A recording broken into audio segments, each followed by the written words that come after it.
Hello! In this lecture we're going to be discussing Cartesian skepticism and say a bit about rationalism. We will be going a bit beyond the readings and not necessarily cover every bit of the readings. It is important to do both the readings and view the lecture as well. I realize that the primary readings are often very difficult. You might read them and wonder, what the heck is this saying? And be tempted to give up. It is important that you do not, and that you do the readings prior to viewing the lecture. When you do, you will find that the lectures will click for you much better, and you are also likely to have more additional insights of your own regarding the readings. Descartes is considered to be one of the earliest modern philosophers. His meditations on first philosophy touch on a large number of subjects, from metaphysics and issues such as dualism and the existence of God, to epistemology, which, you will remember, is the study of the nature of knowledge. That is what we will be primarily concerned with here. As we begin to talk about Descartes, it is first important to have a little foreshadowing. Descartes lived in the mid-17th century and was a major figure championing the epistemological theory known as rationalism. Remember that epistemology is the branch of philosophy that investigates the nature of knowledge. Rationalism is the theory that only reason serves as a source of our knowledge, at least within some particular subject matter or domain. Your primary reading for this view is Descartes, but Plato also expresses some aspects of this view, such as in his allegory of the cave. His student Aristotle's views were much more in line with empiricism. Empiricism is a theory that can be contrasted with rationalism. This is the doctrine that knowledge comes from sensory experiences. For this theory, we will be reading Locke. The most certain truths under the rationalist view are going to be a priori truths. These are truths that we can know before the use of the senses, such as logic and other relationships of ideas, such as mathematics. Under the theory of empiricism, knowledge is a posteriori. This is information that comes from the senses and is built upon our senses. Scientific truths derived from studying the world fit into this category. It is important to note that these two theories, while they conflict with each other if they cover the same subject, do not necessarily cover the same subject matter for all philosophers. Even the philosophers we will discuss, though they are in many ways seen as epitomizing these theories, are a bit more subtle than this and do not necessarily reject all aspects of the opposing theory as it relates to all subjects. We will also be defining these theories in a very general way, as opposed to defining and learning all the variations of all the differences in these theories. The upshot is that you should think of Descartes as a rationalist and Locke as an empiricist, but be aware that their views are a bit more nuanced. Now, Descartes had long realized that he had often held false beliefs, but waited until he was much older before entering into these investigations. Descartes waited until he believed he had reached an age where he was not likely to improve his cognitive abilities or base knowledge before attempting to do so. The idea that we have false beliefs is a realization that we are all familiar with. Anytime your opinion about some fact has changed, it drives this point home. If you learn something existed which you would not have expected existed before, or you discover that you were lied to, or you decide that a movie was not as good as you expected it to be, or any number of things that happen to us on a regular basis, you are revising your view of the world and replacing beliefs that you felt were false with beliefs that you now feel are true. Oftentimes, we only believe that a thing is true with a certain degree of probability. However, we also have all likely had the experience of believing that something was certainly true, or perhaps even fervently believed it to be true beyond doubt, but then discovered our beliefs were false.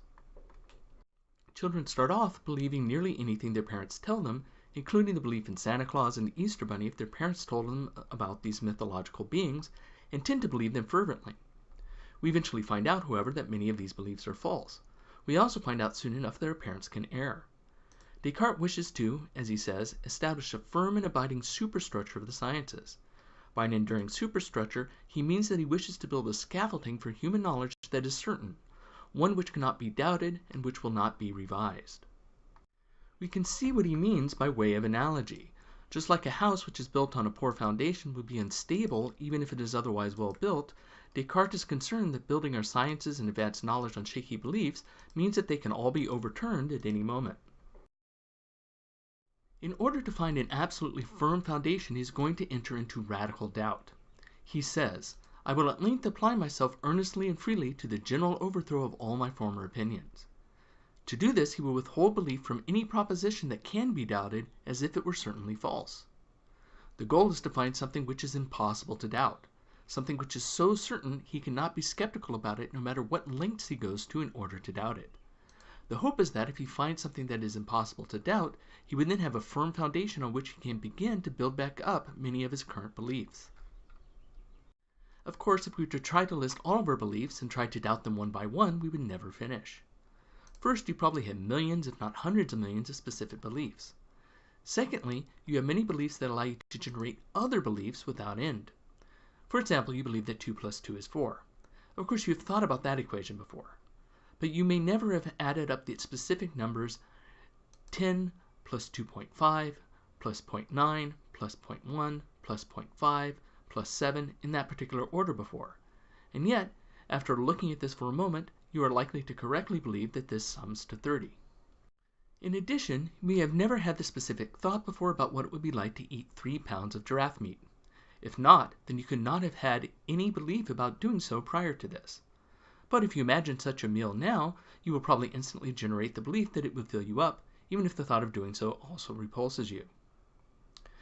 Or another example, you may never have heard of a particular make of Ford truck before, but once you hear about it, you likely have the belief that if you are hit at 60 miles an hour by it, you would die or at least be severely injured. You manage to have these beliefs because they are based upon other beliefs. This both illustrates why Descartes feels it is important to make sure that our foundational beliefs are certain, and why it is impossible to go through and doubt each of our beliefs individually. Fortunately for Descartes' task, he does not need to individually doubt each of his beliefs to see if he can cast doubt onto all of them.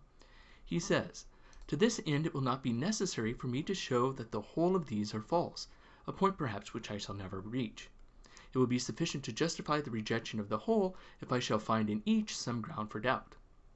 In other words, if the beliefs and assumptions that some larger set of beliefs is based upon is called into doubt, then every belief which depends upon that assumption for justification is also called into doubt. In this way, Descartes can eliminate entire areas of belief all at once. Again, we can think of the foundation of a house as a metaphor. If the foundation cracks and begins to sink, so does the rest of the house.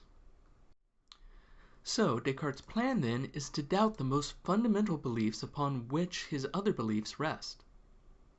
We base a large number of our beliefs upon our senses, so he first calls these into doubt. Descartes says, "All that I have up till this moment accepted as possessed of the highest truth and certainty, I received either from or through the senses. I observed, however, that these sometimes mislead us, and it is the part of prudence not to place absolute confidence in that by which we have even once been deceived." In other words, much of what we take to be truest about the world we have arrived at through our senses. We judge some things to be solid, others to be insubstantial, some to be hot, some to be cold, some to be far away, some to be close, and so forth.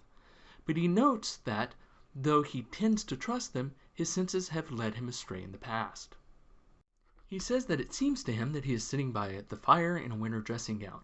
It seems as if he is holding the paper he is writing on, and so forth. But how does he know that he is not insane? People who are insane apparently are plagued with false senses and unable to determine the difference. A grown man might perceive his body as that of a child, or a person in rags might believe herself to be dressed in a gold and lace ball gown. People who are insane often do not realize that they are insane, so how can he be certain that his senses are not fooling him? Perhaps he is somewhere else entirely, and a deluded mind is causing him to believe that he is in a dressing gown, seated by a fire, and writing philosophy. He is also aware that he has in the past had dreams, and that while dreaming his senses seemed real. Indeed, he says that he has often dreamt that he was sat by this very fireplace and was utterly convinced that it was true until he awoke. So how can he know he's not dreaming? It seems to him as if he is wide awake, but how often has he been fooled by dreams in the past? Since he might be dreaming, he will assume that he is. So what does the possibility that he is dreaming do for his investigations? It allows him to cast aside great swaths of his beliefs at once. Remember that he is rejecting any belief that he can in fact doubt. You should not think that he is crazy here. No doubt that while writing he would do many things that depend upon his senses being accurate. He must have looked at the paper to see the sentences he was producing, he used the feel of the writing implement in his hand to move it around, and being human he likely had to eat and relieve himself a number of times while writing. Remember that his goal here is to find something that he can believe is certain. He isn't unable to function in the world as it is, but he has now come to understand that even his most fundamental beliefs can be doubted. He might be wrong about being by the fire and writing at that very moment. His method of doubt is to reject as if certainly false, that is to say that he will refuse to build any ideas on top of any belief which has any possibility of being false. So suppose that he is only dreaming. Does this mean that all of his beliefs are cast into doubt? So what do you think? Is there anything that he can be sure of even if he doesn't know whether or not he is dreaming or delusional? He is supposing that everything he sees is illusion, even that his own hands, limbs, and body are the illusions of a dream. He then says this: nevertheless, it must be admitted that the objects which appear to us in sleep are, as it were, painted representations which could not have been formed unless in the likeness of realities, and therefore that those general objects, namely eyes, a head, hands, and an entire body, are not simply imaginary, but really existent. In other words, he might be wrong about the nature of his hands, eyes, head, and so forth. What he is suggesting is that these objects at least have to exist in the real world for him to have generated the concept in order to dream about them in the first place. In other words, the thought he is entertaining is the idea that he cannot dream about something unless he has seen its likeness before. He might put these things together in new ways, and he might tell new stories about them in a dreaming or delusional mind, but he asks himself, can he at least not assume that items like fires and hands and paper must really exist? His analogy is to that of a painter. A painter might paint items that never existed at all, but a painter who paints, for example a mermaid, is putting together things that exist to produce the image of something that does not. Fishtails exist and women exist, and when the two are put together, one has an image of a mermaid. But maybe objects such as heads and hands are too complex to assume the existence of. Maybe they are a conglomeration of other existing things, like our own example of the mermaid. But what about their basic elements? So, imagine that complex items like a head or hands are possibly fictitious, much like the mermaid or griffin we just saw. He says, though these general objects, viz. A body, eyes, a head, hands, and the like, be imaginary, we are nevertheless absolutely necessitated to admit the reality at least of some other objects still more simple and universal than these, of which all those images of things, whether true and real, or false and fantastic, that are found in our consciousness are formed. In other words, even if complex objects like our hands or eyes are imaginary, can we not at least be sure that colors are real, that shape is real, that extension in space and number are real? These are, after all, the things of which all of our images are constructed. So do you think he has found something certain in the existence of color or shape or number? It turns out that no, he has not. At this point, the thought experiment gets even more wild. He says that he has long had the thought that there is an all-powerful God who created him. Could this God not have created him such that there is no earth and no sky, but that it appears to him to be so? He thinks that an all-good being would not do this, but maybe instead there is an evil genius or evil demon with much the same power who has taken it as his task to systematically fool Descartes. He says, I will suppose then not that deity who is sovereignly good in the fountain of truth, but that some malignant demon, who is at once exceedingly potent and deceitful, has employed all of his artifice to deceive me. I will suppose that the sky, the air, the earth, colors, figures, sound, and all external things are nothing better than the illusions of dreams, by means of which this being has laid snares for my credulity. I will consider myself as without hands, eyes, flesh, blood, or any of the senses. I will continue resolutely fixed in this belief, and, if indeed this means it be not in my power to arrive at the knowledge of truth, I shall at least do what is in my power, viz. Suspend my judgment, and guard with settled purpose against giving my assent to what is false, and being imposed upon by this deceiver, whatever be his power and artifice. This means that he cannot even be certain of mathematical facts. We are all familiar with making mathematical mistakes when adding complex series of numbers, but if there is an evil demon fooling us, we might be wrong every time we add 2 and 2 and get 4. We might think we count, maybe on a number line, 1, 2, 3, 4, but it is possible that the demon interferes with our thoughts and causes us to make a mistake that we do not notice every time. And in perhaps despair of discovering anything true at this point, he ends his first meditation shortly thereafter. Meditation 2. The next day he says that he ended the previous day believing that all the things he sees are fictitious. Not only that, but that none of the objects that present themselves to him actually have any existence even in a non-delusional reality. This includes color, extension, and even number. He will doubt even the existence of God, and instead suppose that he is being systematically fooled by a similarly powerful but deceitful being. Should he despair? Is there anything about which he cannot doubt? Is there anything that is certain? He says, but I before denied that I possess senses or a body. I hesitate, however, for what follows from that. Am I so dependent on a body and the senses that without these I cannot exist? But I had the persuasion that there was absolutely nothing in the world, that there was no sky and no earth, neither minds nor bodies. Was I not therefore at the same time persuaded that I did not exist? So he's doubting that he even has a body at all, that even the external world exists. By doubting these things, does he not also doubt his own existence? He says, far from it. I assuredly exist, since I was persuaded. In other words, if he was persuaded that he had no body and that no external world exists, he must exist in order to be persuaded. But what about the demon that is fooling him? What if the demon is only fooling him into believing that he exists? Well, then, he must definitely exist because he is being fooled. Descartes says, "But there is I know not what being, who is possessed at once of the highest power and the deepest cunning, who is constantly employing all his ingenuity in deceiving me. Doubtless, then, I exist, since I am being deceived. And let him deceive me as he may, he can never bring it about that I am nothing." This is where Descartes' famous phrase cogito ergo sum comes in. I think, therefore I am. Not to be confused with I am what I am, which was not a philosopher at all, but Popeye the Sailor Man.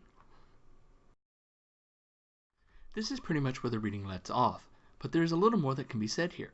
Descartes then goes on to ask, though he knows that he exists, what kind of thing is he?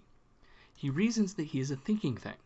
After all, if he only thinks that he is thinking, then he must be thinking. He knows that he exists, so long as he is thinking. Most of the rest of the meditations are dedicated to building back up his previous knowledge, but it is the first part of his argument, the part we just covered, which is taken to be the most successful. His next steps are to give an argument for the existence of God. He then uses the idea that God is good and no deceiver to build back up most of his other beliefs based on the idea that God would not systematically deceive him. He might be occasionally wrong in the particulars, but in general his senses are reliable, and he can be sure of those things which are clear and distinct to him.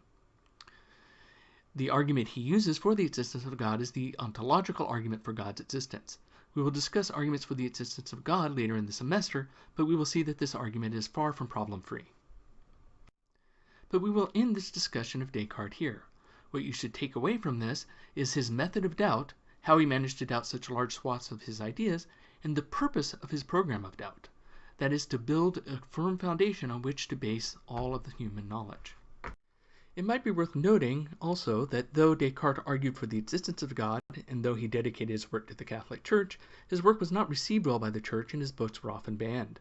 His work was viewed as anthropocentric and, quoting from Wikipedia, presented a worldview in which the human being is now raised to the level of subject and agent and emancipated, being equipped with autonomous reason, as opposed to being dependent upon revelational truth.